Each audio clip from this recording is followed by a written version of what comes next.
You ever have that feeling you're standing right at the edge of your own abilities, just looking at all the things you can't do, and you just feel kind of incomplete? Well, there's this really thoughtful story about a journey to a lake that dives right into that feeling. And it suggests something kind of wild, that maybe, just maybe, the things we see as our limits are actually the most important part of who we are. So let's explore that idea together. So let's just start with this one big question. And I want you to really sit with it for a second. What if your limits weren't actually limitations? What if every single thing you see as a barrier, a boundary, or some personal flaw, what if it wasn't actually holding you back at all? What if it was pointing you somewhere? And this is where things get really interesting, because the core idea here, it kind of goes against everything we're taught.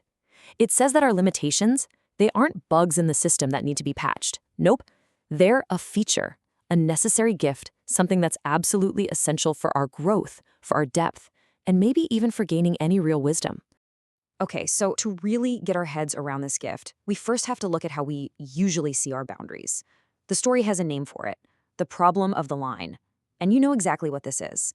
It's that familiar, nagging feeling of being stopped in your tracks, of being held back. This quote from one of the characters, the nephew, it just cuts right to the heart of it, doesn't it? That feeling of being incomplete, broken. It's that painful, universal feeling of looking at your own boundaries and seeing them not just as a fact of life, but as a personal failing. Like it's proof that something is fundamentally wrong with you. But right away, the story challenges that painful way of thinking. It offers this really powerful shift in perspective. It asks us to stop seeing our limits as a prison wall and start seeing them as just a boundary.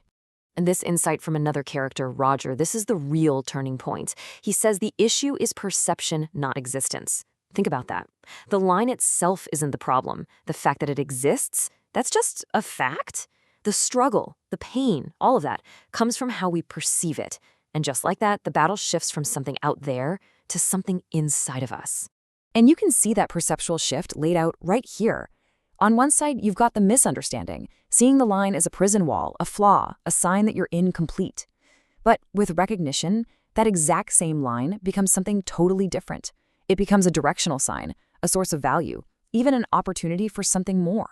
So this leads us to another idea that's, kind of paradoxical, but it's totally central to this whole teaching.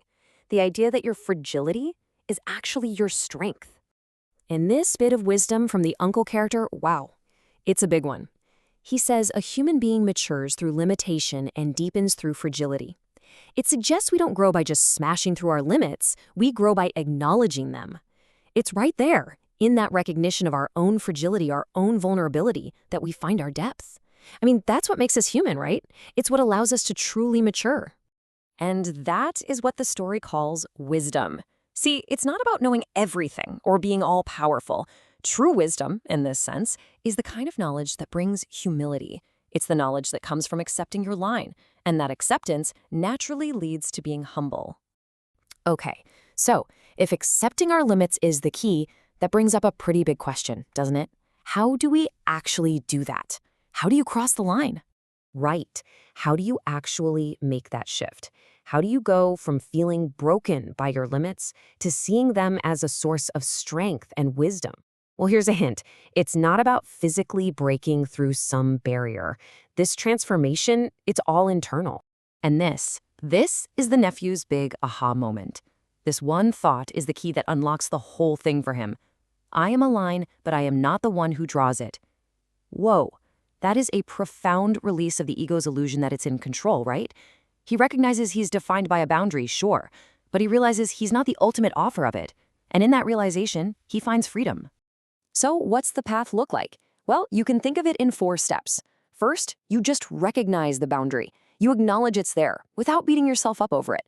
Then you reframe it. You stop seeing it as a prison and start seeing it as a guide, pointing you inward.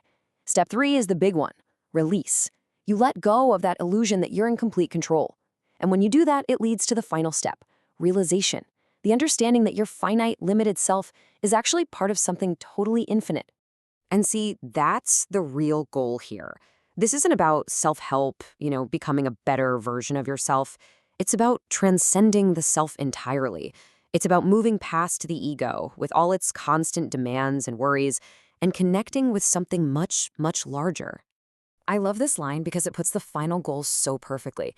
Truth doesn't extend the line, it dissolves it. So the point isn't to just push your boundary a little bit further out. The point is to reach a state of understanding, a truth, where the boundary itself just becomes irrelevant. It just dissolves. So, what happens then when the line dissolves? Where does that leave you? Well, this final part of the journey brings everything inward. It's about finding the meaning that's already inside of you. And we're not talking about some temporary, intellectual, I get it moment. Like a line drawn in the sand that the next wave just washes away. No, this is about a permanent internal shift. As the story says, it's a trace that remains in the heart.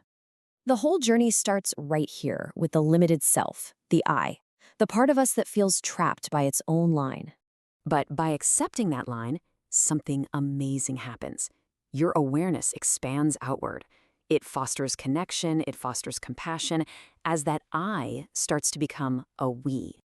And then ultimately, that connection can expand even further, uniting us with the universal, with what the story calls the one who encompasses all. And that's when the transformation is complete. That line, that boundary, it's no longer some external problem you have to solve. It's brought inside, where it becomes the very source of your life's meaning, your purpose, and your depth. The story doesn't wrap everything up with a neat little answer. It ends by basically handing the journey over to you. So if this whole exploration hasn't given you all the answers, well, maybe it's done something even more important. Perhaps it left you with the right question.